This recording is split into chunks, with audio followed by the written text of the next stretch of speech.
don't take me from my home, far away and all alone. This is the only place where I wanna be.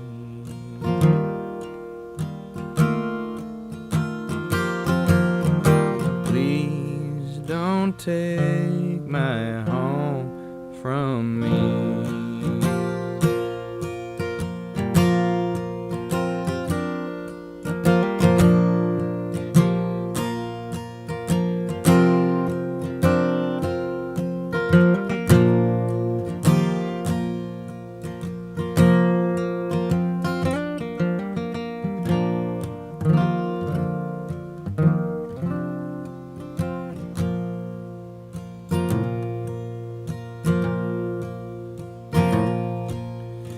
Please don't take me from my home, far away and all alone.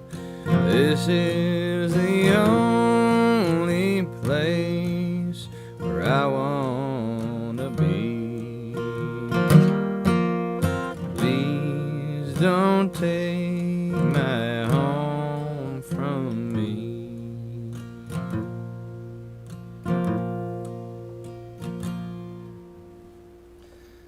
This is this is a song I'm working on.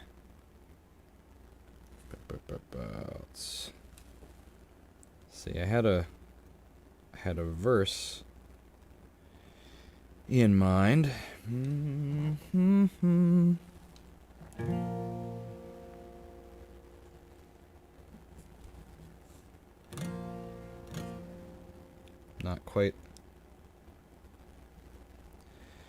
Not quite done yet. Have some ideas.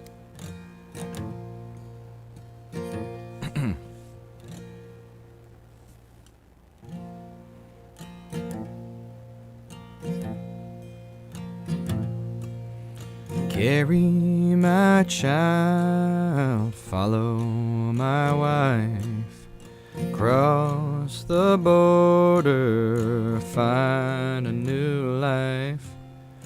Watch for soldiers while they sleep. Breaks my heart just to hear them weep.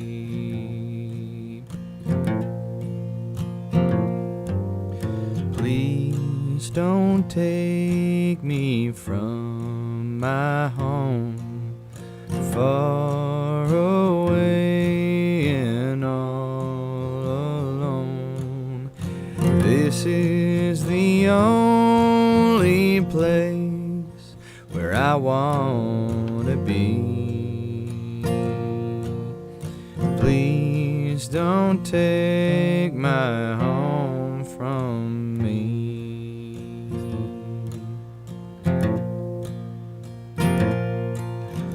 Here I was born, and here I will die. But when did the rent get so goddamn high? It hasn't been paid for a week, you know.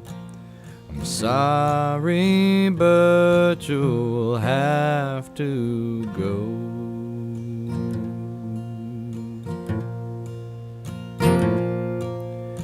Please don't take me from my home, far away and all alone. This is the only place where I wanna be. Please don't take my home from me.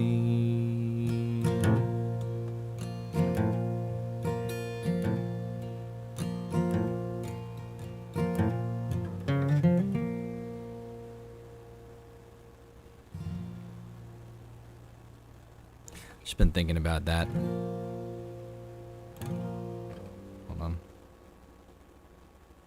Sometimes you write like pieces of verses.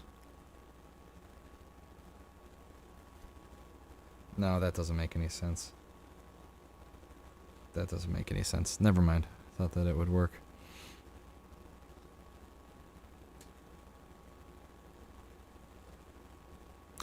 Well, happy Tuesday, everybody. Alright, let's see. Just gonna try to set this up so that I can see you.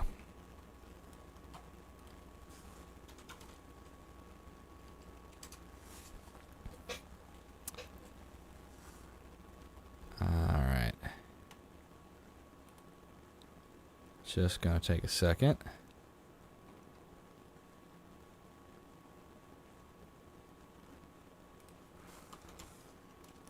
Hope everybody's having a good evening.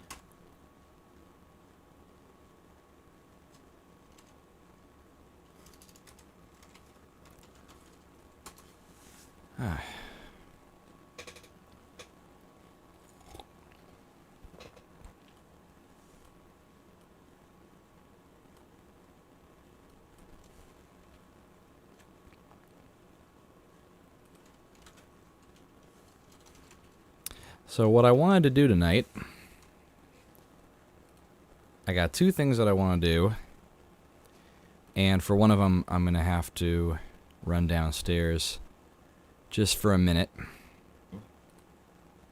And, what's up, Monica? How you doing? Haven't seen you around in a while.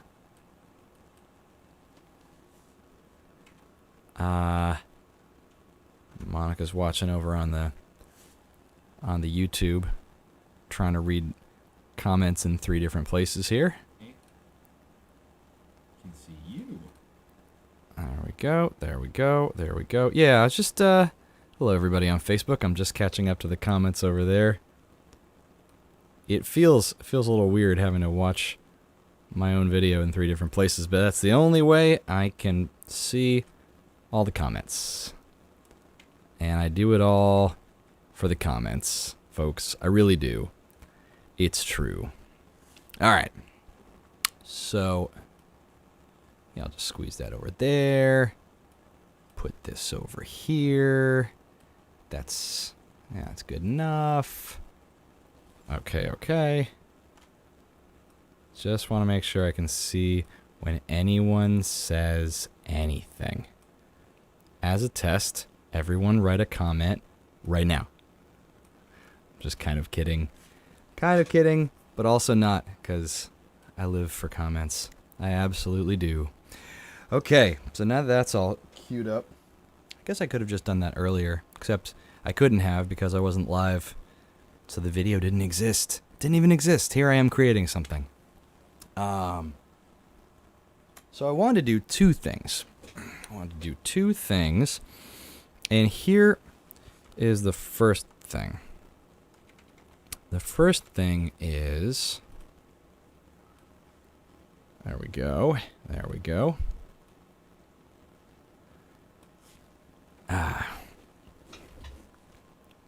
Gonna play you some bluegrass tonight. I'm gonna hit the archives a little bit. This is some edification, just by way of just funny things that I'm aware of in the world that you may not be aware of.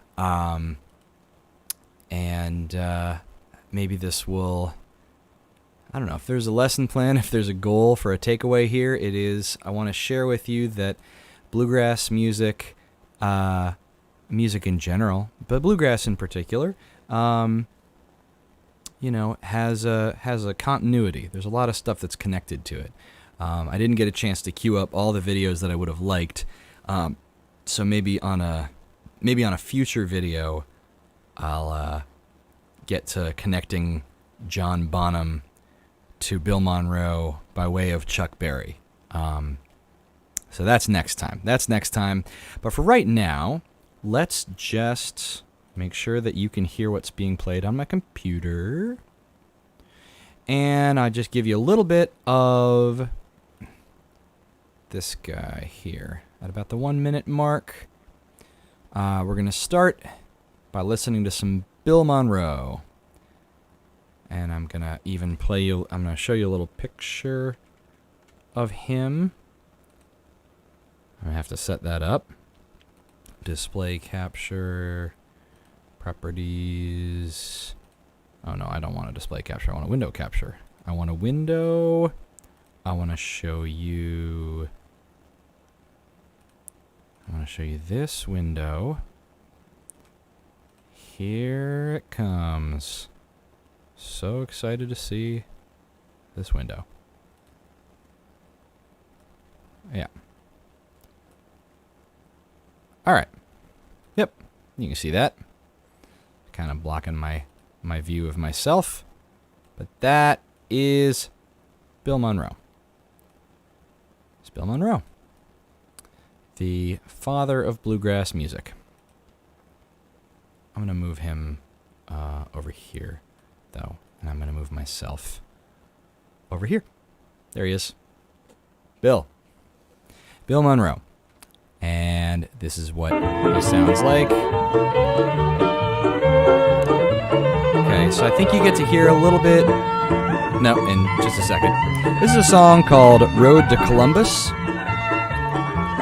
And I guess I could post the links, but anyway, it's a song called Road to Columbus. Now here, I think this is Bill's break. Here we go.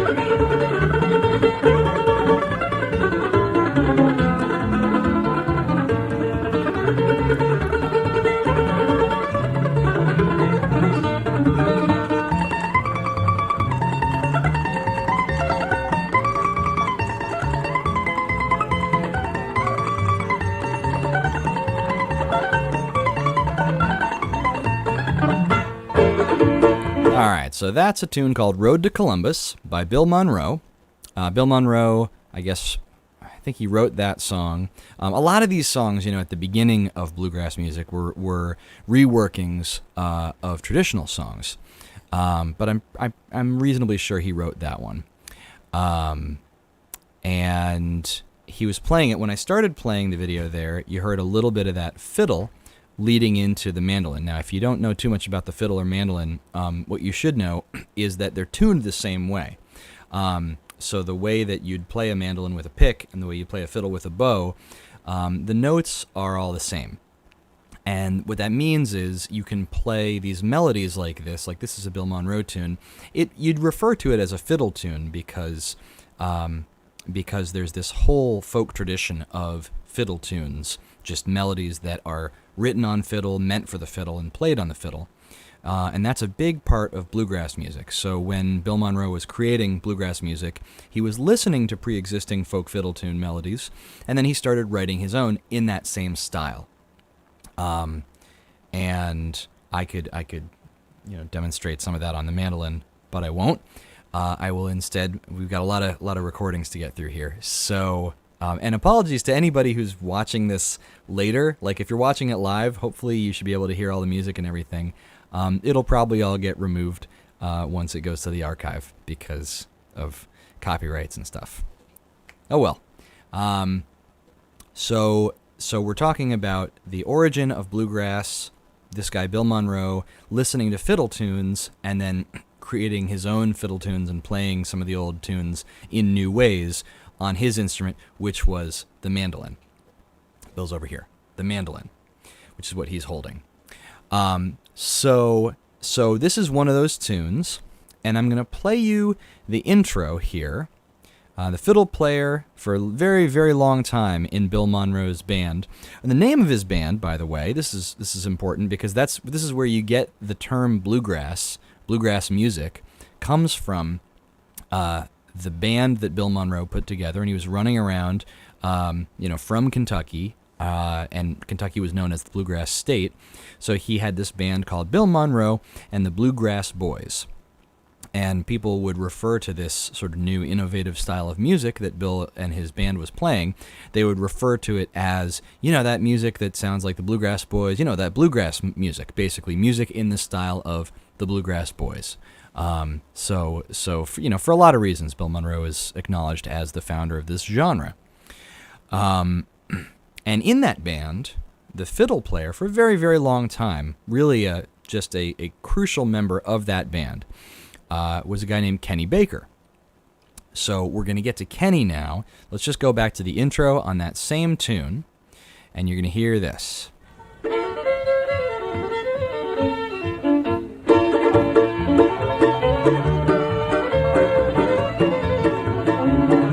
It's Kenny Baker.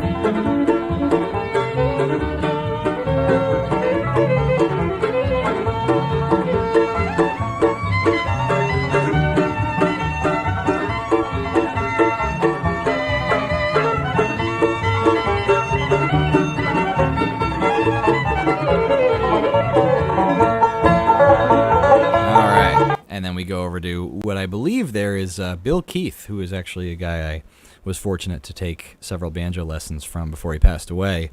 Bill Keith on the banjo there. But anyway, Kenny Baker, the fiddle player. So I'm shifting tabs here.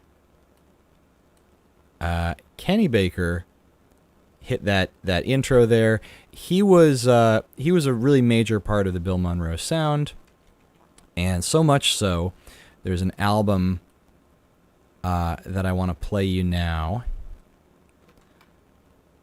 and this is I'm kind of getting to the thesis here of what I'm trying to get at.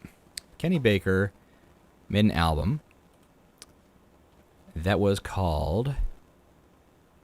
Let me get back to it. I've got too many windows going.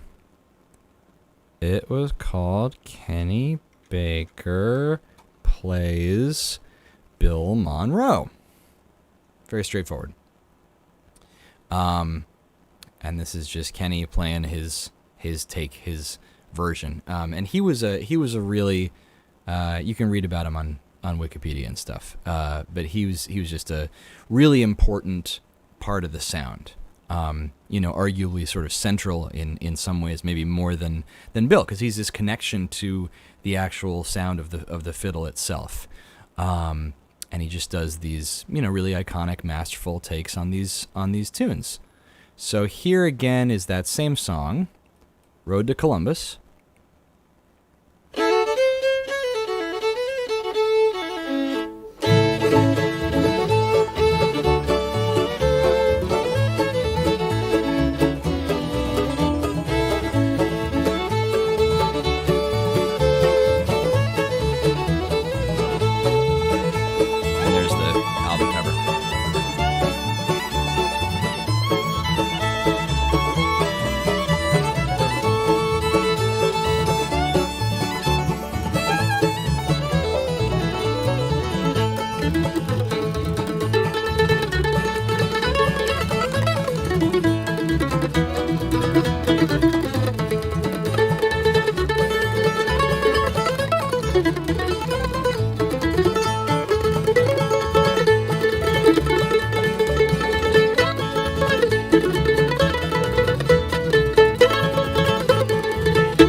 So there's Bill Monroe again on the mandolin. So we're starting at the beginning here for this genre anyway. We're only going so far back, and we've got my Kenny Baker Plays Bill Monroe. There's the album cover there, a picture of the man holding his fiddle. So now we're gonna go jump forward a ways into just the last few years. This was all right at the beginning here, and it's interesting thinking about the dynamic, I think, of when you have somebody in your band that's playing your tune, and in some ways, each instrument really plays a different role in a bluegrass band. If you think about the way that a fiddle break will sometimes really authoritatively establish the melody. The mandolin might really establish the rhythm. The guitar might really establish the chord progression. The banjo might, just get that hard-hitting, stream of fast eighth notes. I mean, it really depends kind of on what's your band, and do you have a dobro or not, which was a surprisingly major point of contention.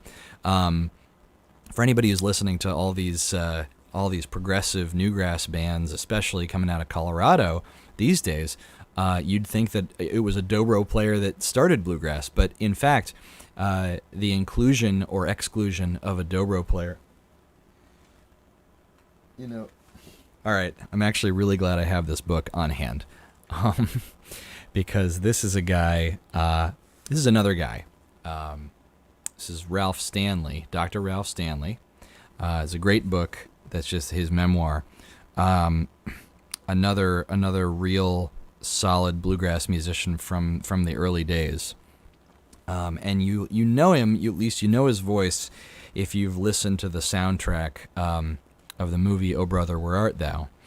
There's a couple of songs on there. There is a Stanley Brothers, because he performed for a little while with his brother Carter Stanley, until his brother died of just a long battle with alcohol, and then Ralph went it alone. But so an early Stanley Brothers tune, Angel Band, is on that soundtrack, as well as, and there's a really key pivotal scene with a Klan rally, and the voice that is singing from underneath the hood the song "Oh Death," the old primitive Baptist a cappella spiritual, is Dr. Ralph Stanley. So you know the guy's voice, but he's absolutely one of the better singers and banjo players, and he's really unassuming throughout his life and career. And he played with his brother, but his brother was really the lead singer for a while. I'm digressing here. I just, Ralph he's cool dude, cool musician, great hard driving banjo style that's characterized with more forward rolls than sort of the variety of rolls that Earl used. But I try to emulate Ralph, I think, personally, consciously, more than I do try to emulate Earl.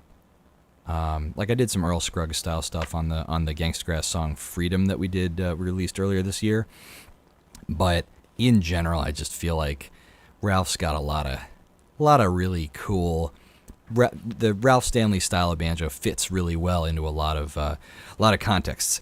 Anyway, and this is just such a gripping, heartbreaking book. But he had a bit in here. I believe it was near the end, because it wasn't even really related to anything. He had a bit about, I wish I could do a word search here, because he had this really, really funny bit about the dobro in bluegrass. Let's see here. If I could just flip through it and just find the page, because I didn't think of this before.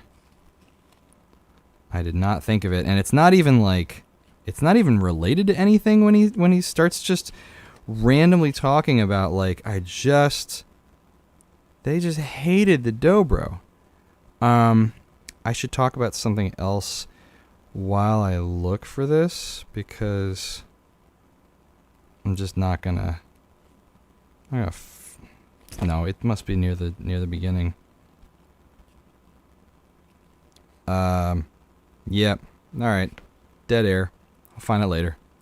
What was I talking about? The role of each instrument in the band. Dobro is, it's sort of a different thing. It's kind of like the fiddle. It's got some sustain going, and it's got slide, also like a fiddle. It's a fretless instrument. But I just think it's an interesting thing when you think about dynamically, Kenny Baker, it's said that Kenny's records, these Kenny Baker plays Bill Monroe type of things, would outsell Bill's own records when the band played shows. I just think that's kind of funny, that it sort of takes over like that. Anyway, so we got Kenny Baker playing Bill Monroe, and you see the obvious connection there. He's playing this music. He's in this band. and he's just like, all right, I'm gonna, kind of put an iconic take on this, and this is the version. This is my version, and I want to play you one more time. I want to play you the intro there that you've heard a few times already. Here, one more time. This was his intro. Like if he didn't notate it, because not everybody read music, but if he didn't notate it, he memorized it. Like this was the way that he played it. You listen to the live version here. Okay, that. Now here's the recorded version.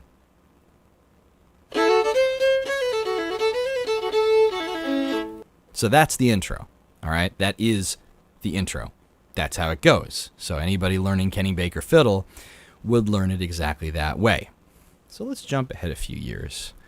Let's jump ahead and bring in a guy now and commit this picture to memory, right? Because we shift over. Like this is even like Kenny wearing. I'm not sure if they all wore hats or if that's just like here's Bill Monroe in the hat. There's the hat. Here's Kenny Baker in the hat. That's the hat. Now here's a banjo player named Noam Pikelny. And Noam, terrific player, played in a band called the Punch Brothers, who, as far as I'm aware, are still together. I guess less active given that Chris Thile has been doing so many of his own things. Chris just came out with another Goat Rodeo album with Stuart Duncan, Edgar Meyer, and Yo-Yo Ma. So Noam comes along, and Noam plays a style of banjo that really emanated more from Bill Keith than from Earl, even, or certainly from Ralph. Noam plays a lot of what's called melodic style banjo, and melodic banjo is a little bit of a different thing than Scruggs style banjo. It's really about trying to get every note in the melody, which sounds sort of obvious, rather than this sort of flashy, florid, arpeggio roll-based style that Earl did, which sort of threw in a lot of other notes around the melody.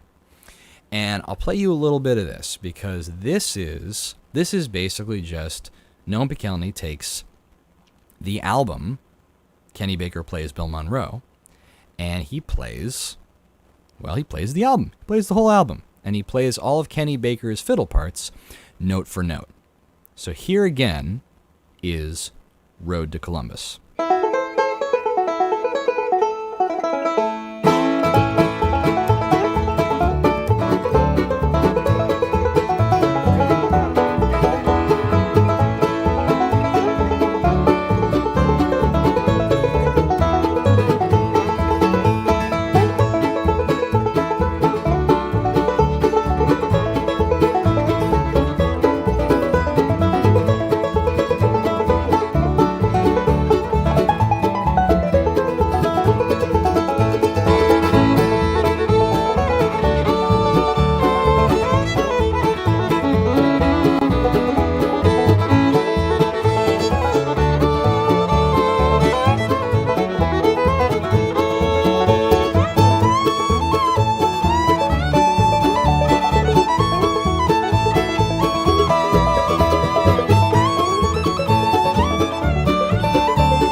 Okay, so I could listen to that for a while. But yeah, so there's Noam, and you caught that. I mean, this is all note for note. This is him taking this classic and just using the banjo in sort of what's still really kind of a new way, because people don't.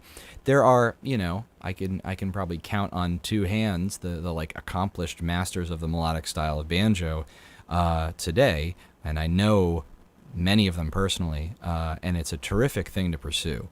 I've certainly tried my hand at it, but this kind of thing is really a labor of love. You gotta sit with it for a while, especially just to make sure that you're getting everything note for note, because it's he really did a whole version of just as a tribute to this iconic Kenny Baker album. Kenny Baker plays Bill Monroe. So there you have Noam Pikelny plays Kenny Baker plays Bill Monroe, and we'll play you one more example of this.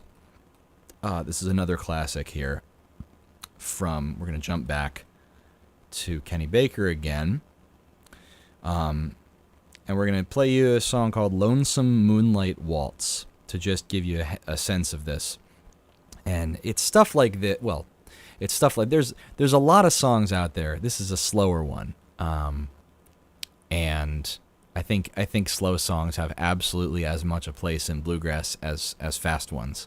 I think people have a tendency to think of bluegrass as, just a really fast, upbeat music, which it absolutely is and can be. But there's also this.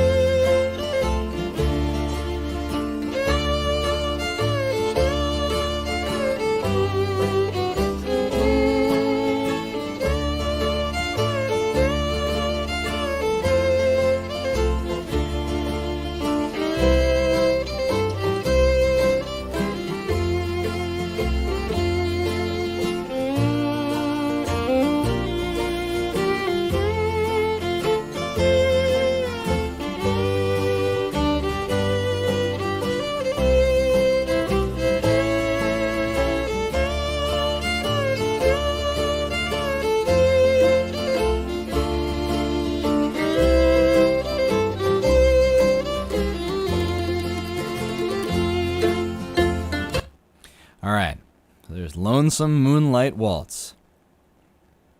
And let's jump back ahead. If you want to hear the banjo version of that, which that's why you're here on a Tuesday night, folks.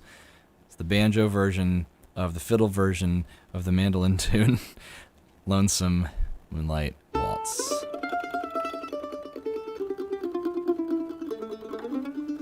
There we go.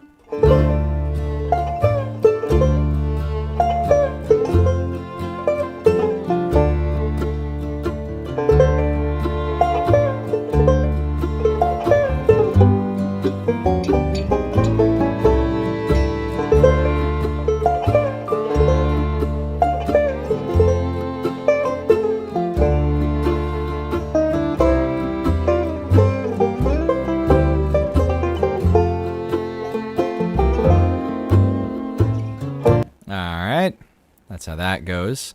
And just because I just found it, I will now read you. Let me pull up let me see if I can find a picture of Ralph Stanley. This is how I do it, folks. This is professional stuff. Here we go. There's the man. Yeah, I'm going to open that in a new tab for you. Yes. There he is. Ralph Stanley, folks. And this is reading from Man of Constant Sorrow, My Life and Times. This is the chapter Brother's Keeper, which gets pretty deep in. But it sounds like they really had a great working relationship and personal relationship. So reading from the book here, this is page 225. When it come to the music, we respected each other the most. About the only thing we ever disagreed on with our music was the dobro. In the 50s, the dobro got real popular again, especially after Josh Graves joined up with Flatt and Scruggs. Josh was one of the best dobro men in country music. Earlier on, he had played with Wilma Lee and Stoney Cooper. That's his dobro driving the sound on Walkin' My Lord Up Calvary Hill and a lot of their Columbia records from that time. When Josh started with the Foggy Mountain Boys in 1955, he really gave their music a big boost, and his dobro guitar fit in good with Earl Scruggs' banjo. Josh could play fast and loud, and he could play slow and pretty. That dobro of his really helped set them apart from Monroe and all the rest. Well, after a while with Lester and Earl, Josh offered to work with the Stanley Brothers, and Carter was willing to take him up on that offer. Carter was more ready to experiment than I was, and I think he figured the dobro would bring us more fans the way it did with Flatt and Scruggs. Now I should pause here just to insert that at the inception of this music, this is, years ago, and we think of it as one era, but like there was a lot of stuff happening in this time. And this is for me, one of the more valuable things about this book is that Ralph's perspective really feels as helpfully unbiased. I don't want to say totally unbiased, but unbiased. He has a degree of removal. I mean, maybe comes with age, because he was very old when he put this together. Lucky he lived to be a ripe old age, and maybe had some, wisdom. But I get the feeling that he had an idea of what was going on even as it was going on. And what really happened was, Bill Monroe had a lot of people come through his band, a lot of great players, and so pretty sure both Lester Flatt and Earl Scruggs played in his band and then broke off to form Flatt and Scruggs, which, according to Ralph Stanley's take here, there was some enmity, and Bill maybe was sometimes a jealous man around, this music that he'd created and giving people opportunities, and then they break off, and, if somebody who was in a band with you, who got their start with you, playing the music that you sort of invented, and then, if ever they were at all more successful than he was, you can kind of imagine. And so similarly, you've got the Stanley Brothers, you've got Bill Monroe and the Bluegrass Boys, you've got Flatt and Scruggs, sort of these main units, these bands that are right at the forefront of this music. But even if there's only like 3 bands in the world, they're gonna have some kind of internecine personal drama. So just to sort of give that context, back to it. I liked Josh as a man, and I liked his playing just fine, but I didn't want it in the Stanley Brothers. Here we go. I didn't think the dobro fit in with the old-time sound. It was too modern for me, and it seemed like so many groups were adding dobro to copy Flatt and Scruggs. We had our own sound, and the dobro would have messed it up. Those are hard words. Carter wanted to hire Josh real bad. He was really pushing for him, but I finally told him it was the dobro or me, which is super serious. There wasn't room for both in our band. Carter saw how serious I was, and he gave in. I won out on that, and I'm glad I did. I never have changed my view on that. The dobro is still very popular. Some will tell you they'd rather hear dobro than banjo any day, and the dobro has become a regular part of a lot of bluegrass bands. But not in the Clinch Mountain Boys, and not on any song by Ralph Stanley. I've never had a dobro on my records, and I won't even discuss the dobro no more. And then he goes on to say, speaking of the dobro reminds me of another thing. I almost forgot to tell you. It's something a lot of people don't know, and I'm a little bit ashamed to have to tell you this. Once the Stanley Brothers used a steel guitar. It was in a session for Mercury Records in '57, and we got little Roy Wiggins, one of the best steel players in Nashville, to help us out. Now, Roy had played for years with Eddie Arnold, which is about as far from our sound as anybody in country music. Usually the steel guitar was more honky-tonk than we were known for, but Carter wanted to try something new. So we had little Roy play some steel brush strokes on a few songs, If That's the Way You Feel, A Life of Sorrow, and I'd Rather Be Forgotten. This was Carter's idea, and I went ahead with it. The steel didn't bother me as much as the dobro, and I don't think it hurt anything on these songs. The way they used it was in the background just to add a touch. Even so, there was a few of the fans that didn't like hearing the steel, and they let us know it. Anyway, I just that right there is absolutely my favorite passage, and I don't know if I've read the whole book, but this like I won on that. I'm glad I did. I've never changed my mind on it. I don't want the dobro in my music. I don't even want to talk about the dobro anymore. But speaking of the dobro, it reminds me of something else. It's just very funny to me. That's how I get my jollies, folks. That's how I get my giggles, is reading Ralph Stanley's memoir. May he rest in peace. So, anyway, Yeah, all the, and you get a sense from reading that, like all the different instruments, and it's important too to be reminded that, these people were, especially Ralph Stanley, intentionally trying to hold on to what he was thinking of as the old time sound. So among bluegrass bands, like the Stanley Brothers, really just would continually try to recapture, like, let's do it the old way, as much as they could, being a sort of more modern bluegrass band.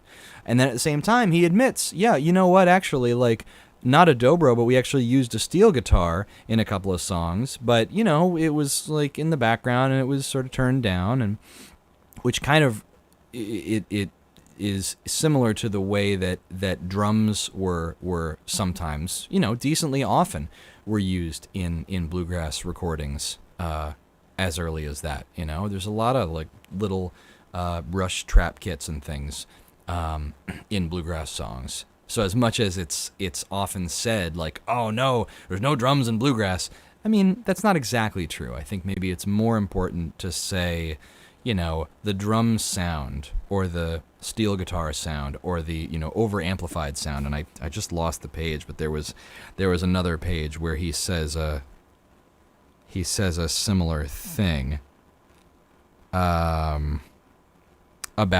like the plugged in sound. And anyway,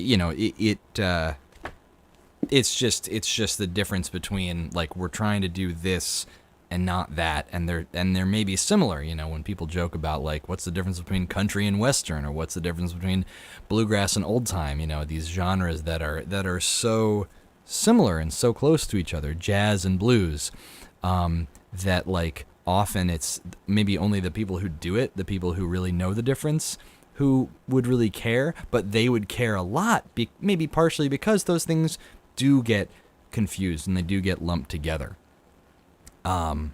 So just, I don't know. I just think it's really interesting hearing a guy of that era, talking about that, because you really get their perspective, and you get not just what they were doing, which we're going to listen to some more of in a minute, but you get what they were trying to do.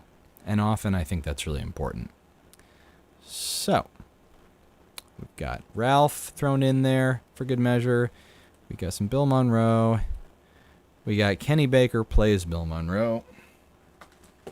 And then we have Noam Pikelny plays Kenny Baker plays Bill Monroe. Now,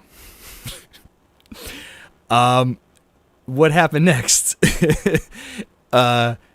was a good buddy of mine, Chris Miller, who is a saxophone player, decided to do a little side project of his own. And let me just play you a little bit of that.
So that's Chris Miller on saxophone playing.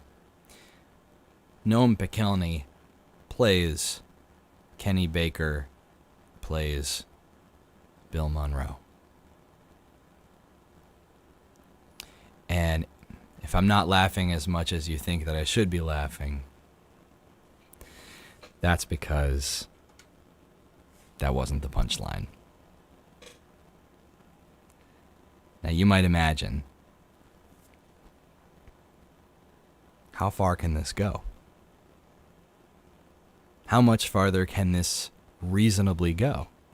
We just had a fiddle playing the mandolin versions of old-time tunes made new for the modern era. We had the banjo using this new style of melodic playing to emulate the fiddle, emulating the mandolin and those old tunes.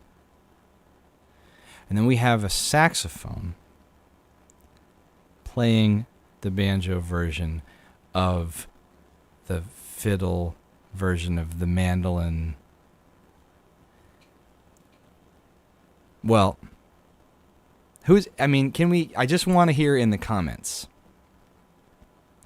I want to see if anyone can guess what the next instrument is going to be.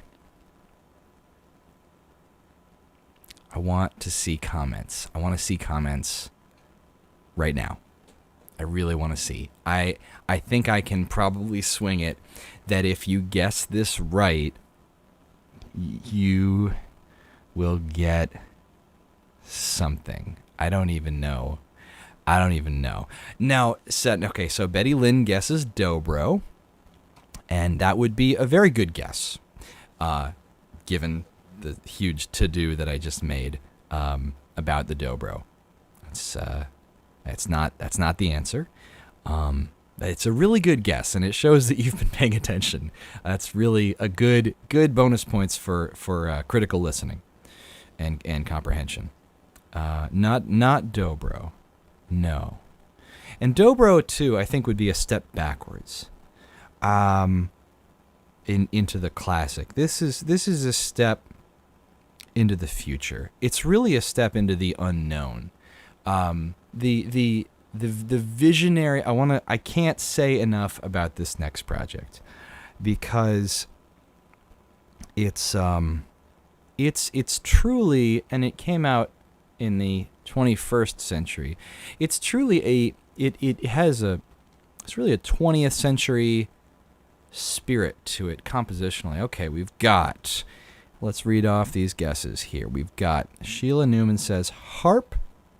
Good guess. That would really take it more in line with the banjo in terms of the plucked strings, but no. Tim Pither says French horn, a good pivot from the saxophone, and a challenging instrument to master. But again, no. Bagpipes would be fantastic.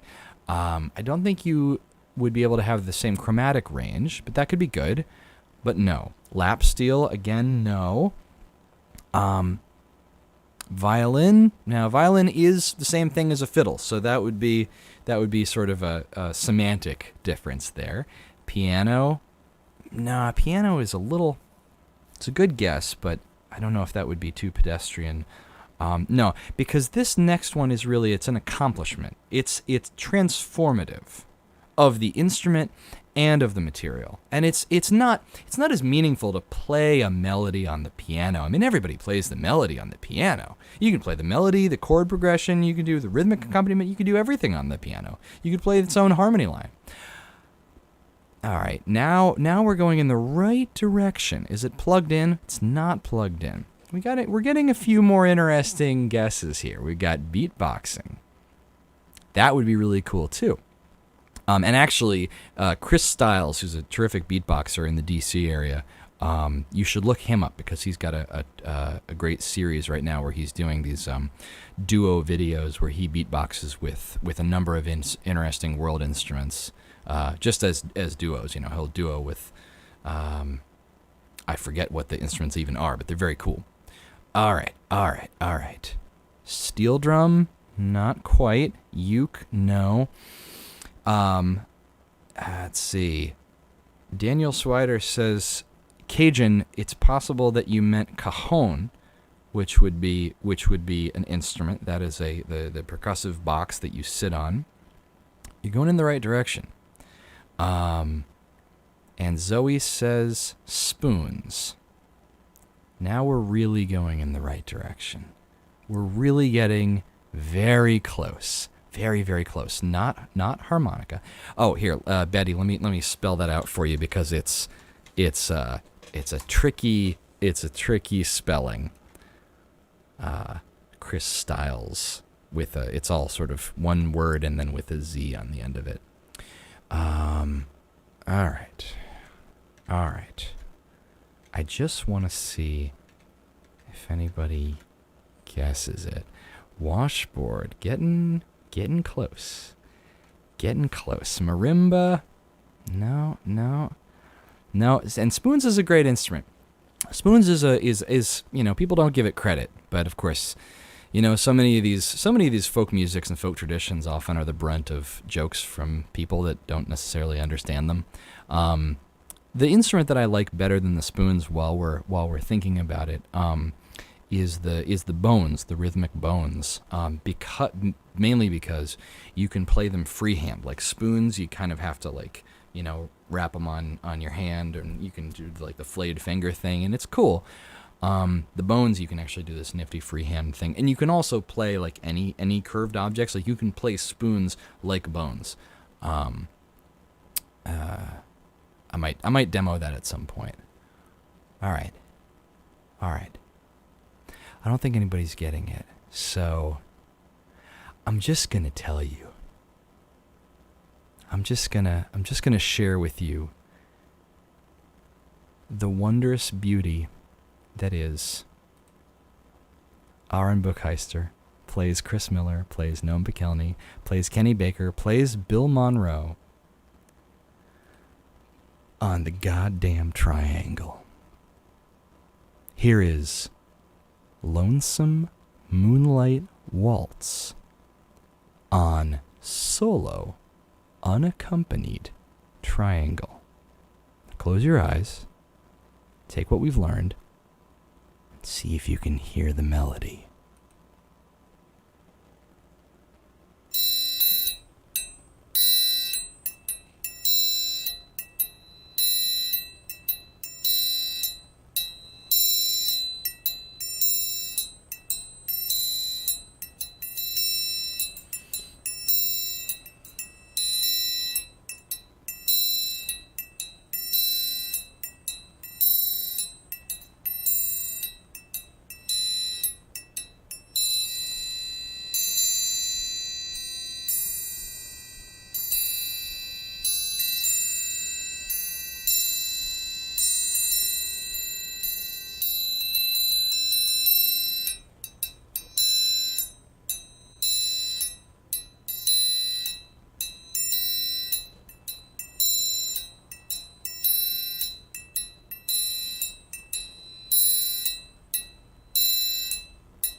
I want to hear you applauding. I want to hear you all stand up where you are and just cheer this man.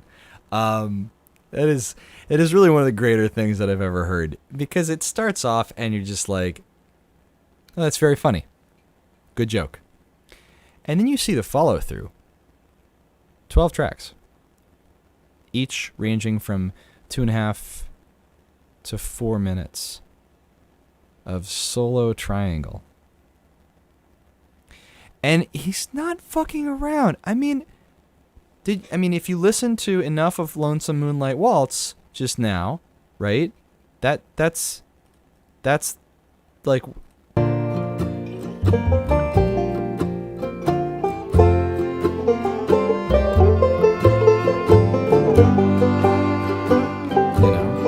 let's know him again. That's back to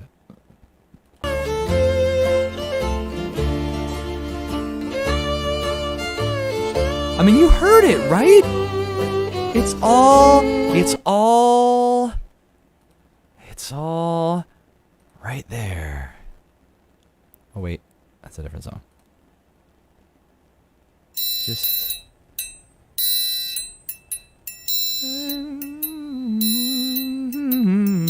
it's all there. It's all there. Like either I'm losing my mind or this is genius. I choose to believe that this is genius. Let's hear another one, right? All right. This was originally Road to Columbus. All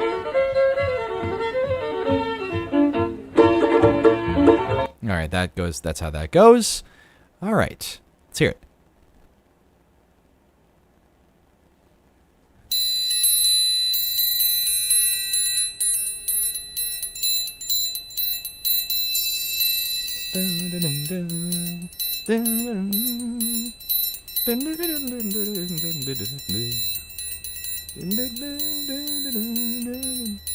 It's just, the whole thing is there. The whole thing.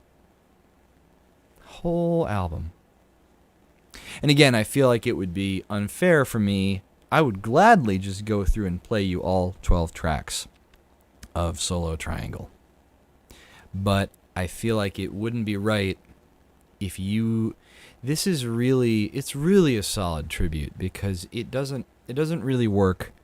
It doesn't really work unless you understand the context. You understand the traditional songs.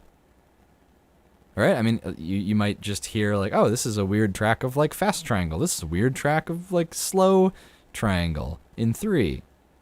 But if you know these tunes, if you know the original album, and then, all of these subsequent albums, boy, oh boy, you hear it. You really hear it.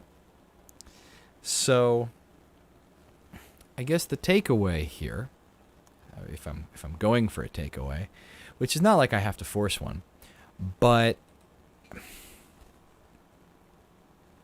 don't know. I think it's cool.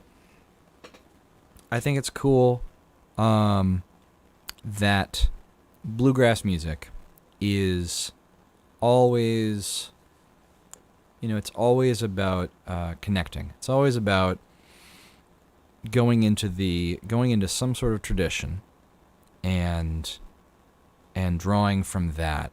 Now, there's always also going to be some element of the present, of modernizing, of having a foot in where you are now today.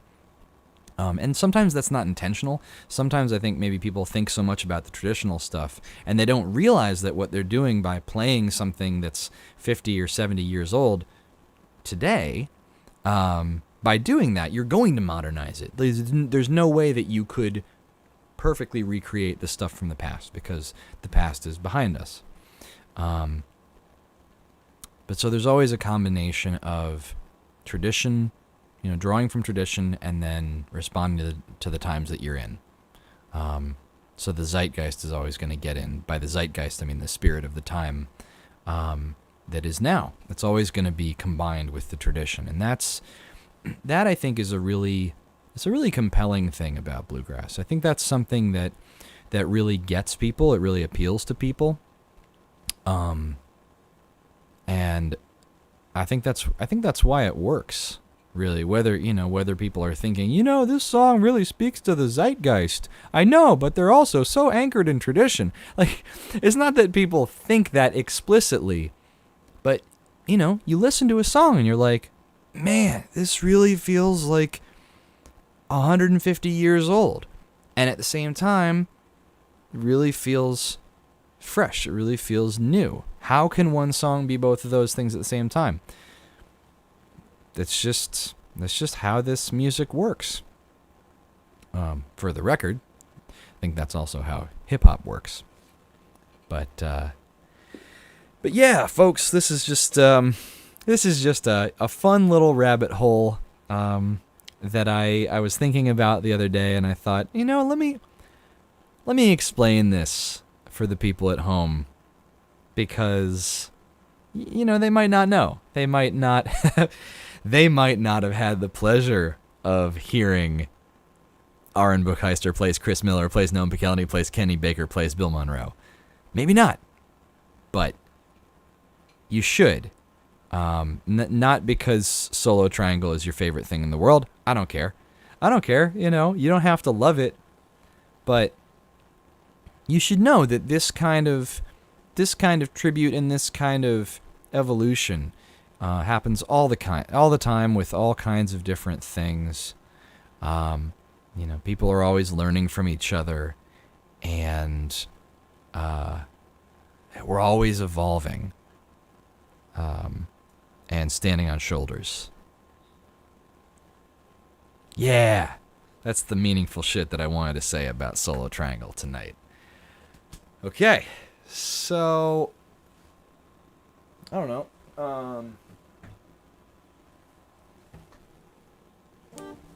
Having said that,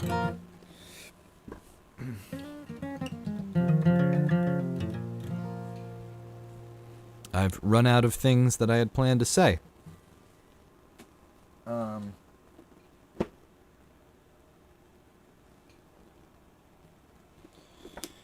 Yeah, I guess I'll just... if you don't mind, I might actually run downstairs. Because, if anybody was around a few weeks ago, this was maybe a few months ago now. I kind of lost track of time. I also lost track of this book. So I was reading How to Be an Anti-Racist by Ibram Kendi, and then I put it in a pile of books I want to read, and then I lost the entire pile, which is a smooth move. And then I found it. So naturally, I put that book downstairs because I was going to read it right before bed. But I read the introduction out loud on the stream a little while ago, and I said, if people wanted, I could, or if I want, I guess, because I'm in charge of myself, I could continue reading it aloud and just see if people wanted to talk about it. So I think I will do that. I'm gonna go get it. I'll play some music while I go downstairs. But before I do that, I just wanted to mention some of the other books that I've got in my stack of to read. This is, once again, there it is. Man of Constant Sorrow, Dr. Ralph Stanley. I'm most of the way through that. Another music book. Here we go. We got Odetta. Sorry, it's sort of shiny. A Life in Music and Protest.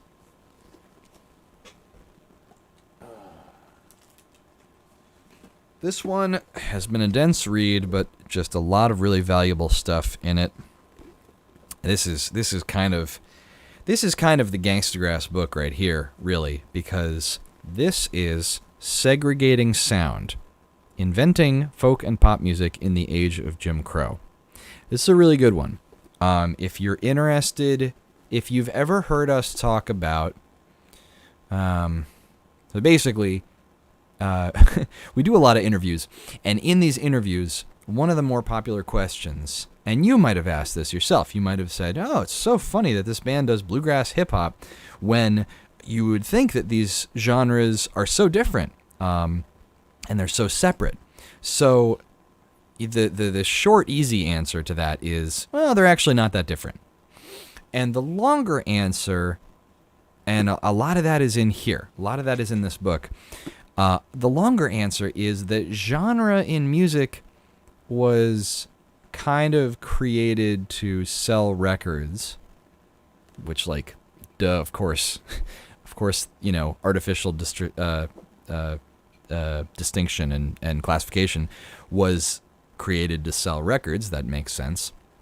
But it gets a little deeper than that. It was specifically, genre was created, and specifically the genres of what was called hillbilly music and what was called race music or race records were created to specifically target white audiences and black audiences and sell them different records. But when I say different records, these were often the same songs.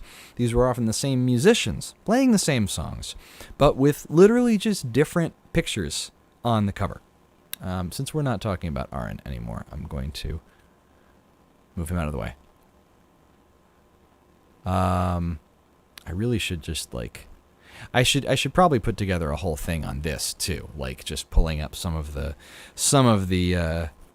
records and just talking about just pointing to some of the more obvious examples. But the point is, this was done, and it kind of resonates still today. And when you look at, we don't have hillbilly records and we don't have race records anymore today, but what we do have is an antiquated system of genre that is built, ultimately on, I think, a lot of the same sorts of arbitrary distinctions between people and between musics, and I think it's interesting and worth saying that just right up top here.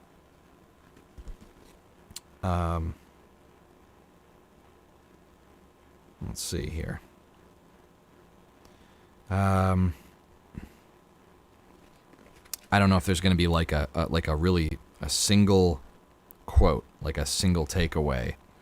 But just as an example, here we go. This is just from the introduction. Southern musicians performed a staggering variety of music in the early 20th century. Black and white artists played blues, ballads, ragtime, and string band music, as well as the plethora of styles popular throughout the nation: sentimental ballads, minstrel songs, Tin Pan Alley tunes, and Broadway hits. They embraced pop music. Many performed any music they could, regardless of their racial or regional identities. Such variety could appear in the same set as a performer eased from one song to the next. Observers agreed that rural Southerners loved all sorts of music, yet they fought about whether that was a good thing. Scarborough and Peer, those are a scout for the Talking Machine Company, Victor Talking Machine Company, which is an early record company, who couldn't believe the number of white Southern singers who dug commercial popular music. And Scarborough was a scholar who collected African American folk songs. Anyway, they were frustrated. They were not pleased to discover Broadway in the backwoods. A Southerner singing pop music was the last thing they wanted to hear. And so, it goes on beyond that point, but I think that one is sort of an interesting one to start the book on, because it gets at that people in this country have shared music for a while, and that sometimes people, whether it's, here they're citing a record label person and an academic, and really, this guy has some scathing things to say about folklorists or ethnomusicologists or people who go out into the hills to discover the true, authentic folk music or whatever. Just because that can bring in, you can force your own narrative on things and on people sometimes if you do that. Whether that's for an academic reason or a marketing reason or whatever. It's worth reading this book, though. And all of that coming back around to kind of what we do, right? Kind of what Gangstagrass does. Like we play music. You know, like it's sort of one thing to talk about, like, oh, we combine bluegrass and hip hop, and it's another thing to say, you know, we just like we maybe we put together what shouldn't have been separated in the first place. You know. Anyway.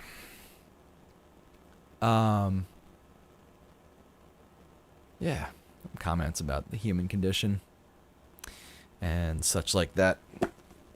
All right. So I'm gonna... What should I play you while I'm gone? I will play you... I will play you this song. This is just a great song.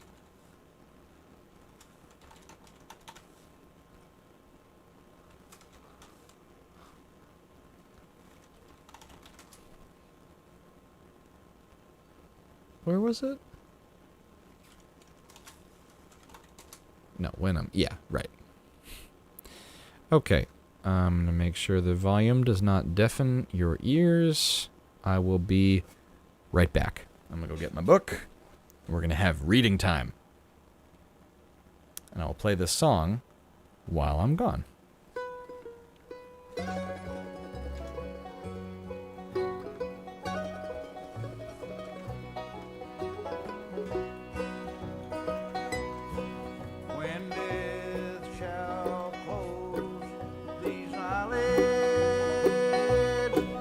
This heart shall cease to beat,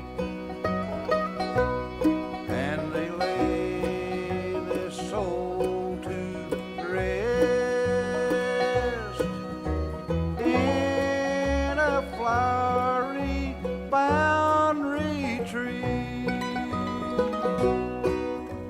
Well, you miss me. Miss me when I'm gone. Oh, well, you miss me. Miss me when I'm gone. Well, you miss me. Miss me when I'm gone. Well, you miss me when I'm gone. All right. I'm back. Got my book. Was anybody around? When was that? When did I... This was a while ago. I'm embarrassed. I was even supposed to be doing a book club on this, and I lost it, so I couldn't keep reading it. I had to read the ebook. So, I read the intro, and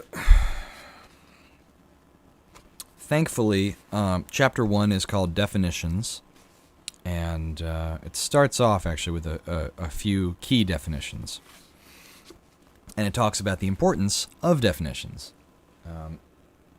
Now, I will admit, some of this stuff can be maybe a little bit pedantic.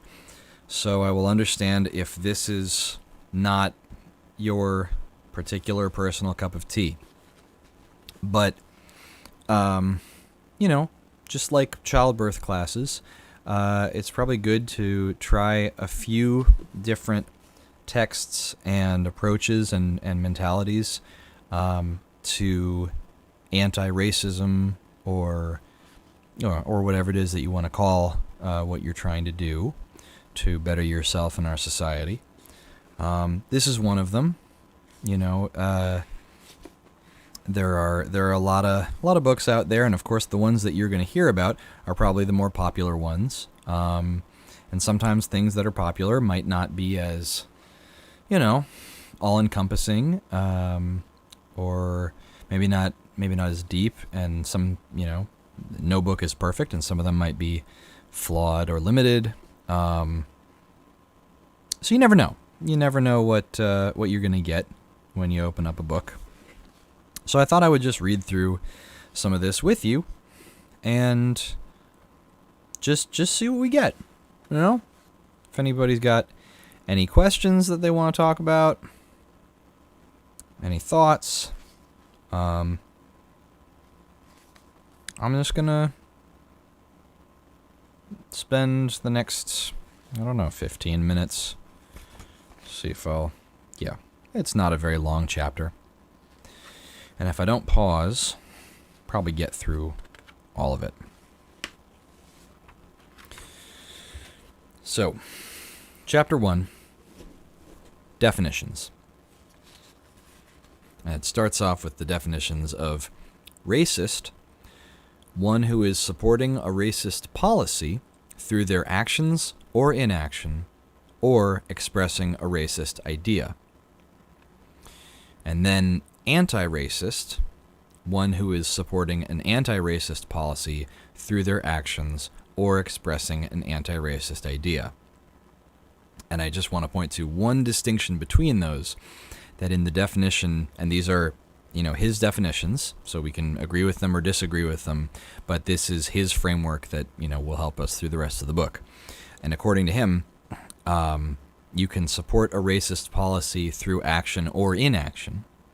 But when it comes to anti-racist policy, you can only support it, he's mentioning supporting it through action. He doesn't mention supporting anti-racist policy through inaction, which is sort of, I think, alluding to the basic, maybe a basic key concept here, that to be, that like there are a lot of pre-existing racist policies and conditions that have created standing inequity, and you can support those by doing nothing. So, you can sort of cooperate with racism by doing nothing, and that in order to be anti-racist, in order to fight those things, you'd have to do something.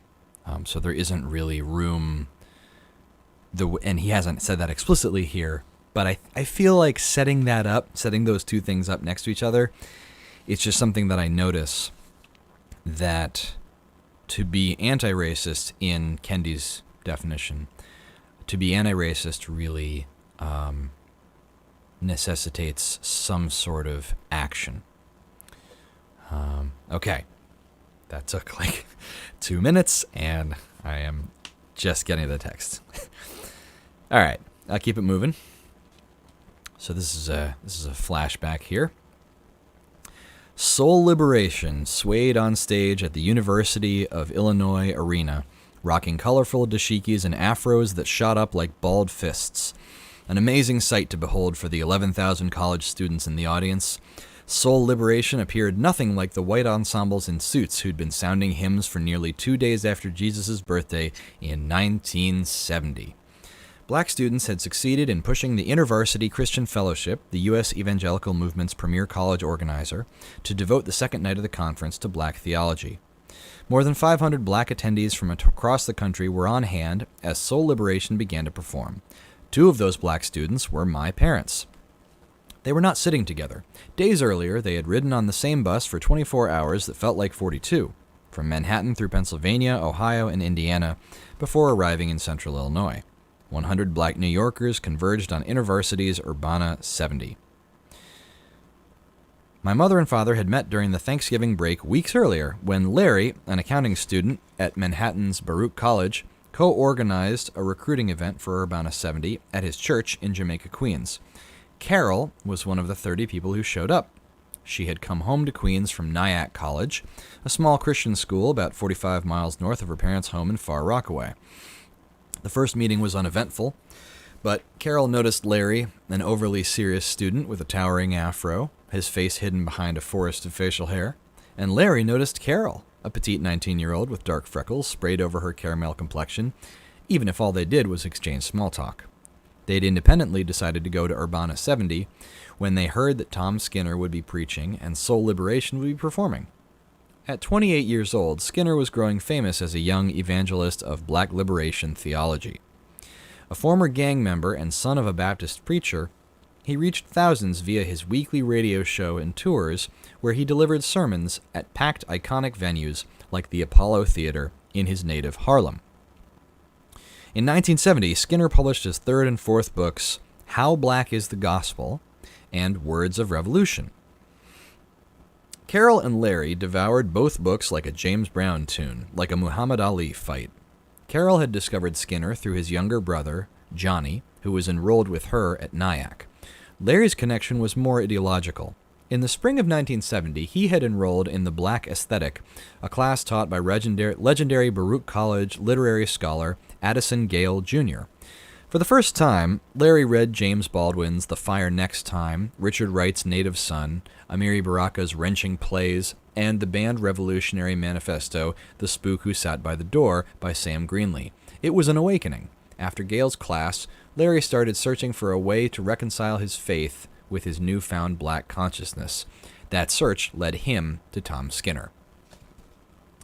Soul Liberation launched into their popular anthem, Power to the People. The bodies of the black students who had surged to the front of the arena started moving almost in unison with the sounds of booming drums and heavy bass that, along with the syncopated claps, generated the rhythm and blues of a rural Southern revival. The wave of rhythm then rushed through the thousands of white bodies in the arena. Before long, they too were on their feet, swaying and singing along to the soulful sounds of black power. Every chord from Soul Liberation seemed to build up anticipation for the keynote speaker to come. When the music ended, it was time. Tom Skinner, dark-suited with a red tie, stepped behind the podium, his voice serious as he began his history lesson. The evangelical church supported the status quo. It supported slavery. It supported segregation. It preached against any attempt of the black man to stand on his own 2 feet. Skinner shared how he came to worship an elite white Jesus Christ who cleaned people up through rules and regulations, a savior who prefigured Richard Nixon's vision of law and order. But one day, Skinner realized that he'd gotten Jesus wrong. Jesus wasn't in the Rotary Club, and he wasn't a policeman. Jesus was a, quote, radical revolutionary with hair on his chest and dirt under his fingernails. Skinner's new idea of Jesus was born of and committed to a new reading of the gospel. Quote, any gospel that does not speak to the issue of enslavement and injustice and inequality, any gospel that does not want to go where people are hungry and poverty-stricken and set them free in the name of Jesus Christ, is not the gospel. Back in the days of Jesus, there was a system working just like today, Skinner declared. But Jesus was dangerous. He was dangerous because he was changing the system. The Romans locked up this revolutionary and nailed him to a cross and killed and buried him. But 3 days later, Jesus Christ got up out of the grave to bear witness to us today. Proclaim liberation to the captives, preach sight to the blind, and go into the world and tell men who are bound mentally, spiritually, and physically, the liberator has come. The last line pulsated through the crowd. The liberator has come. Students practically leapt out of their seats in an ovation, taking on the mantle of this fresh gospel. The liberators had come. My parents were profoundly receptive to Skinner's call for evangelical liberators and attended a series of black caucuses over the week of the conference that reinforced his call every night. At Urbana 70, Ma and Dad found themselves leaving the civilizing and conserving and racist church they realized they'd been part of. They were saved into black liberation theology and joined the churchless church of the Black Power movement. Born in the days of Malcolm X, Fannie Lou Hamer, Stokely Carmichael, and other anti-racists who confronted segregationists and assimilationists in the 1950s and 1960s, the movement for black solidarity, black cultural pride, and black economic and political self-determination had enraptured the entire black world. And now, in 1970, Black Power had enraptured my parents. They stopped thinking about saving black people and started thinking about liberating black people. Everybody still with me? In the spring of 1971, Ma returned to Nyack College and helped form a black student union, an organization that challenged racist theology, the Confederate flags on dorm room doors, and the paucity of black students and programming. She started wearing African print dresses and wrapped her growing afro in African print ties. She dreamed of traveling to the motherland as a missionary. Dad returned to his church and quit its famed youth choir. He began organizing programs that asked provocative questions. Is Christianity the white man's religion? Is the black church relevant to the black community? He began reading the work of James Cone, the scholarly father of black liberation theology and author of the influential Black Theology and Black Power in 1969. Somebody's sending me a message. Oh, I should mute that. Sorry, one sec. All right, where was I? Somebody blowing up my messages. All right. One day in the spring of 1971, Dad struck up the nerve to go up to Harlem and attend Cone's class at Union Theological Seminary. Cone lectured on his new book, A Black Theology of Liberation. After class, Dad approached the professor. "What is your definition of a Christian?" Dad asked in his deeply earnest way.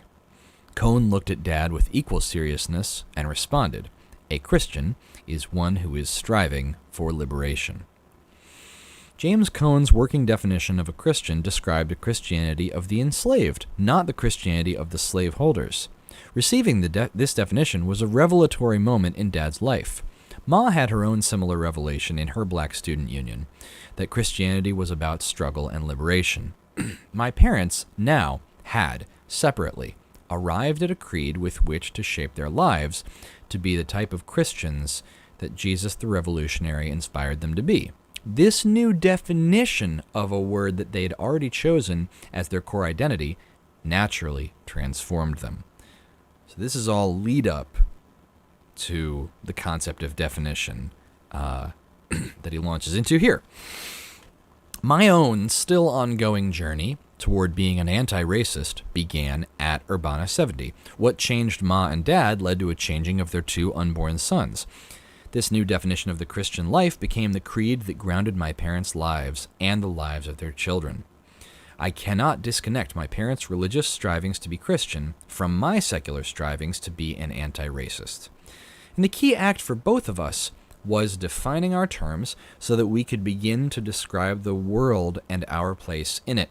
Definitions anchor us in principles. This is not a light point. If we don't do the basic work of defining the kind of people we want to be in language that is stable and consistent, we can't work towards stable, consistent goals. Some of my most consequential steps toward being an anti-racist have been the moments when I arrived at basic definitions. To be an anti-racist is to set lucid definitions of racism and anti-racism, racist and anti-racist policies, racist and anti-racist ideas, racist and anti-racist people. To be a racist is to constantly redefine racist in a way that exonerates one's changing policies, ideas, and personhood. So here then is another sort of fundamental contradiction between, or distinction between how Kendi is describing racist and anti-racist.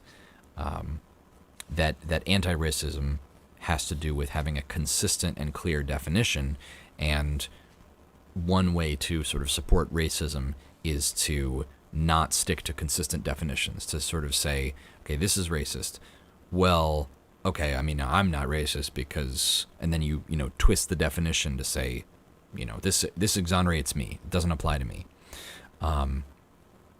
So let's set some definitions. What is racism? Racism is a marriage of racist policies and racist ideas that produces and normalizes racial inequities. Okay, so what are racist policies and ideas?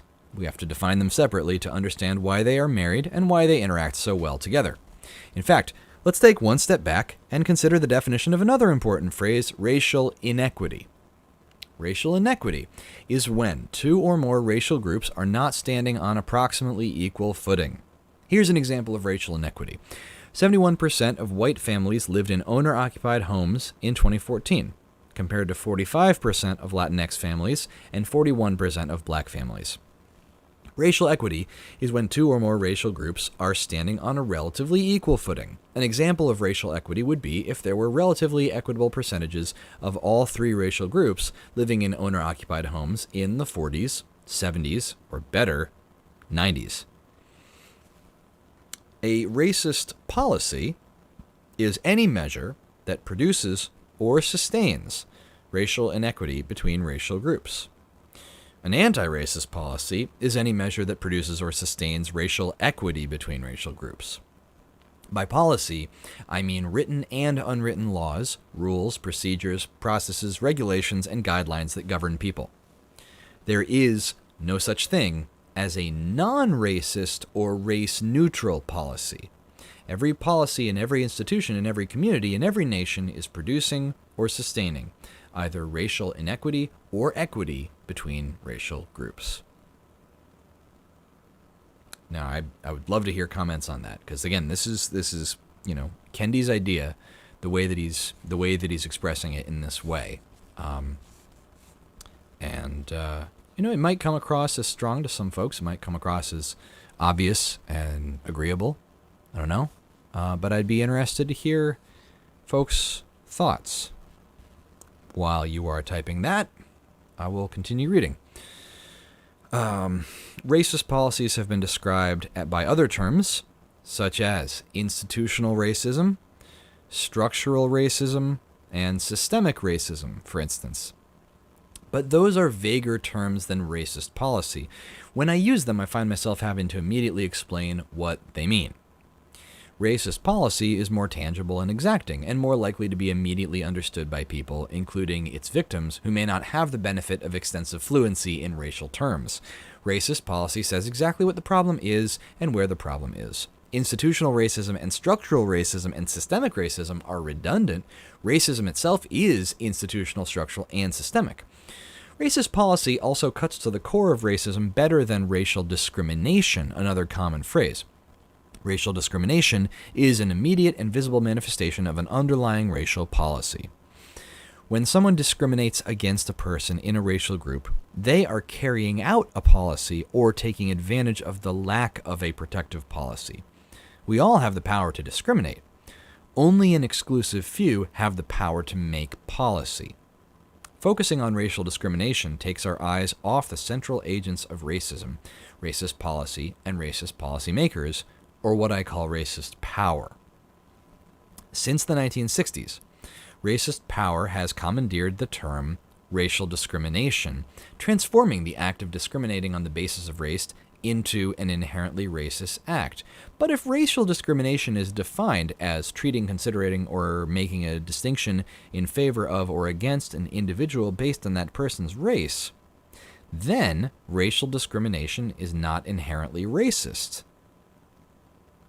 The defining question is whether the discrimination is creating equity or inequity.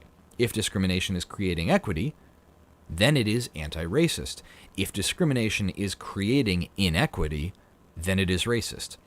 Someone reproducing inequity through permanently assisting an overrepresented racial group into wealth and power is entirely different than someone challenging that inequity by temporarily assisting an underrepresented racial group into relative wealth and power until equity is reached. The only remedy to racist discrimination is anti-racist discrimination. The only remedy to past discrimination is present discrimination, because you can't travel in time. The only remedy to present discrimination is future discrimination, because again, you can't travel in time, you only travel forward. And so this is making the point that we have to basically identify the problem and then undo it. And what that according to him takes is if there has been past discrimination, the remedy, the only remedy, will be present discrimination or future discrimination. As President Lyndon B. Johnson said in 1965, you do not take a person who for years has been hobbled by chains and liberate him, bring him up to the starting line of a race, and then say you are free to compete with all the others, and still justly believe that you have been completely fair. As U.S. Supreme Court Justice Harry Blackmun wrote in 1978, in order to get beyond racism, we must first take account of race. There is no other way. And in order to treat some persons equally, we must treat them differently. The racist champions of racist discrimination, engineered to maintain racial inequities before the 1960s, are now the racist opponents of anti-racist discrimination, engineered to dismantle those racial inequities. The most threatening racist movement is not the alt-right's unlikely drive for a white ethno-state, but the regular Americans' drive for a race-neutral one. The construct of race neutrality actually feeds white nationalist victimhood by positing the notion that any policy protecting or advancing non-white Americans toward equity is reverse discrimination. That is how racist power can call affirmative action policies that succeed in reducing racial inequities race-conscious, and standardize tests that produce racial inequities race-neutral. That is how they can blame the behavior of entire racial groups for the inequities between different racial groups and still say their ideas are not racist. But there is no such thing as a not racist idea, only racist ideas and anti-racist ideas. So, what is a racist idea? A racist idea is any idea that suggests one racial group is inferior or superior to another racial group in any way. Racist ideas argue that the inferiorities and superiorities of racial groups explain racial inequities in society. As Thomas Jefferson suspected a decade after declaring white American independence, this is a quote, "The blacks, whether originally a distinct race or made distinct by time and circumstances, are inferior to the whites in the endowments both of body and mind." That's Thomas Jefferson. An anti-racist idea is any idea that suggests the racial groups are equals in all their apparent differences, that there is nothing right or wrong with any racial group. Anti-racist ideas argue that racist policies are the cause of racial inequities. Understanding the differences between racist policies and anti-racist policies, between racist ideas and anti-racist ideas, allows us to return to our fundamental definitions. Racism is a powerful collection of racist policies that lead to racial inequity and are substantiated by racist ideas. Anti-racism is a powerful collection of anti-racist policies that lead to racial equity and are substantiated by anti-racist ideas. Once we have a solid definition of racism and anti-racism, we can start to make sense of the racialized world around us, before us.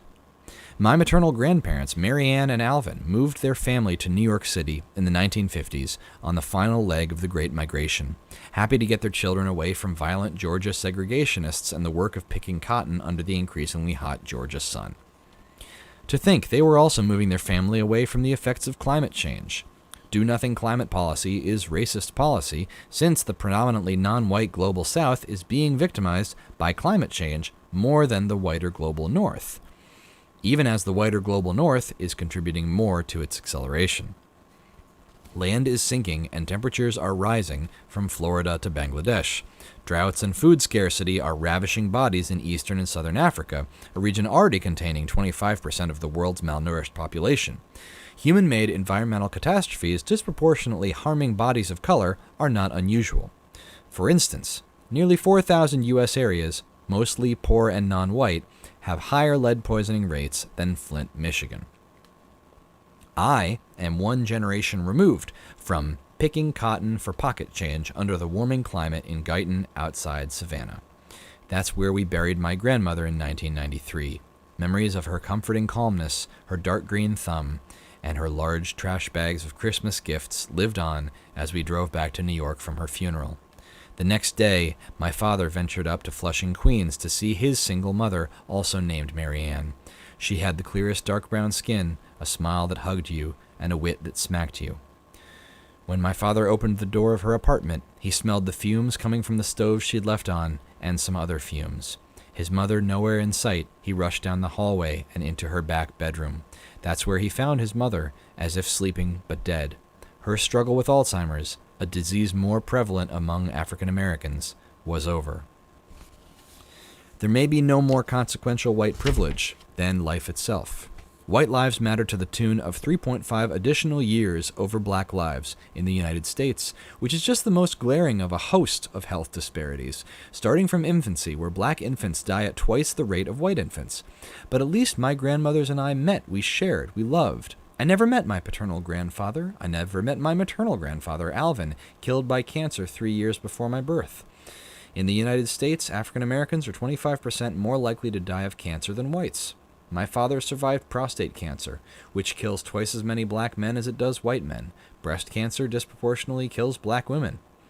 3 million African Americans and 4 million Latinx secured health insurance through the Affordable Care Act, dropping uninsured rates for both groups to around 11% before President Barack Obama left office. But a staggering 28.5 million Americans remained uninsured, a number primed for growth after Congress repealed the individual mandate in 2017. And it is becoming harder for people of color to vote out of office the politicians crafting these policies designed to shorten their lives. Racist voting policy has evolved from disenfranchising by Jim Crow voting laws to disenfranchising by mass incarceration and voter ID laws. Sometimes these efforts are so blatant that they are struck down. North Carolina enacted one of these targeted voter ID laws, but in July 2016, the Court of Appeals for the Fourth Circuit struck it down, ruling that its various provisions, quote, target African Americans with almost surgical precision. But others have remained and have been successful. Wisconsin's strict voter ID laws suppressed approximately 200,000 votes, again primarily targeting voters of color, in the 2016 election. Donald Trump won that critical swing state by 22,748 votes. So, just comparing those numbers once again, Wisconsin's voter ID law, according to his figure, suppressed approximately 200,000 votes. And the election was won by 22,000 votes. We are surrounded by racial inequity as visible as the law, as hidden as our private thoughts. The question for each of us is, what side of history will we stand on? A racist is someone who is supporting a racist policy by their actions or inaction or expressing a racist idea. An anti-racist is someone who is supporting an anti-racist policy by their actions or expressing an anti-racist idea. Racist and anti-racist are like peelable name tags that are placed and replaced based on what someone is doing or not doing, supporting, or expressing in each moment. These are not permanent tattoos. No one becomes a racist or anti-racist. We can only strive to be one or the other. We can unknowingly strive to be a racist.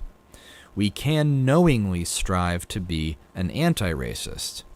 Like fighting an addiction, being an anti-racist requires persistent self-awareness, constant self-criticism, and regular self-examination. Racist ideas have defined our society since its beginning and can feel so natural and obvious as to be banal, but anti-racist ideas remain difficult to comprehend, in part because they go against the flow of this country's history. As Audre Lorde said in 1980, quote, "We have all been programmed to respond to the human differences between us with fear and loathing, and to handle that difference in one of three ways. Ignore it, and if that is not possible, copy it if we think it is dominant, or destroy it if we think it is subordinate. But we have no patterns for relating across our human differences as equals. To be an anti-racist is a radical choice in the face of this history, requiring a radical reorientation of our consciousness." And then chapter 2 is about dueling consciousness. But I will save that for another night. And I will wish you all a very good night.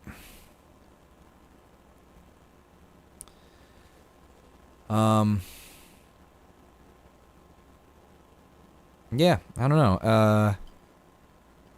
I hope that nobody's putting too much stock in a single event or a single election going any particular way. Only because, the last part of that really speaks to me. I think people don't permanently change. Things don't permanently change. It's kind of like with this virus, right? And I live in New Jersey, and people outside of this area may not know exactly how bad it's gotten. But I'm thankful to live here because I think we're among the states taking it the most seriously in the country, and we know, I think as much as anybody knows in the U.S., the virus really demands constant vigilance. That's the only way. Eventually we'll have a vaccine, but that doesn't excuse us from being vigilant. We always have to be vigilant with our safety. And I think the same is true of ideas. The same is true of racism. The same is true of fear and ignorance and xenophobia. And, that's my one worry is maybe I want the election to go one way instead of another way. But we need to be vigilant no matter what happens, right? Like, we need to look at ourselves. We need to look at each other, our neighbors, our communities, and we need to ask the same questions no matter what.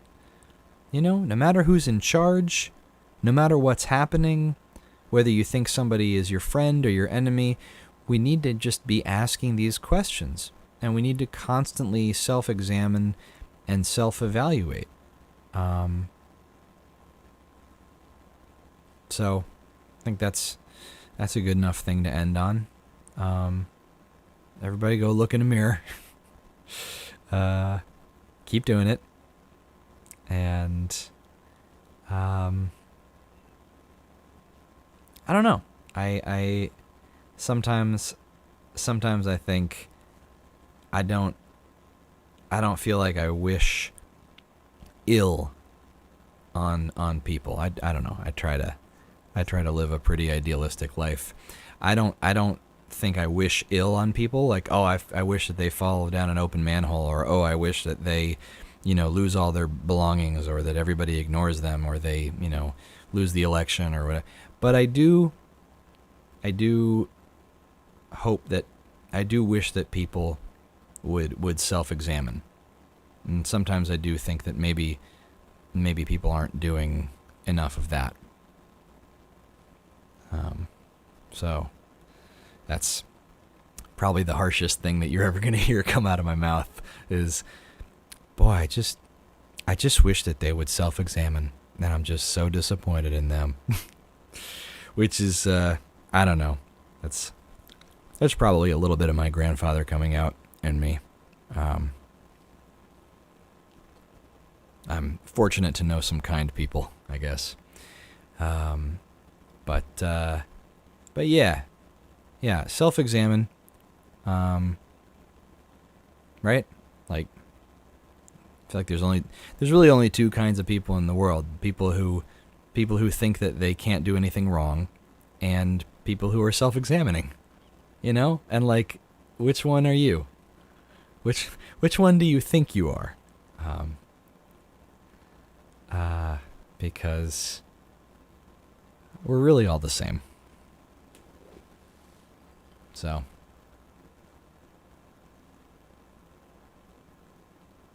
yeah. I'll leave it at that. Everybody have a good night. We will see each other again, I think, Friday at least. And we'll have some terrific guest team streams. But I appreciate you sticking with me tonight on my solo night. This was fun. And this is, unless something weird happens, this is officially going to be my last solo stream for a while. Because I am going to have a kid pretty soon. So, that's why I'm eating Pop-Tarts. Trying to get into the mind of a child. No, that's a joke. That's bullshit. I'm eating Pop-Tarts because I love Pop-Tarts. So, thanks for sticking with me. My every other Tuesday crew. This has been weird. This has been hard. This is definitely not how I expected to be spending my year doing these talking to a box sessions. But it's been a wonderful opportunity. I really appreciate you all sticking with me, and all of us. And I'll still do the team streams here and there where I can. But as anyone who has kids knows, I don't know. What do I know? I don't know what I'm talking about. Apparently, this can be challenging. So I don't really know what I'm in for, but it'll be fun. And I'll catch you all on the other side. Man.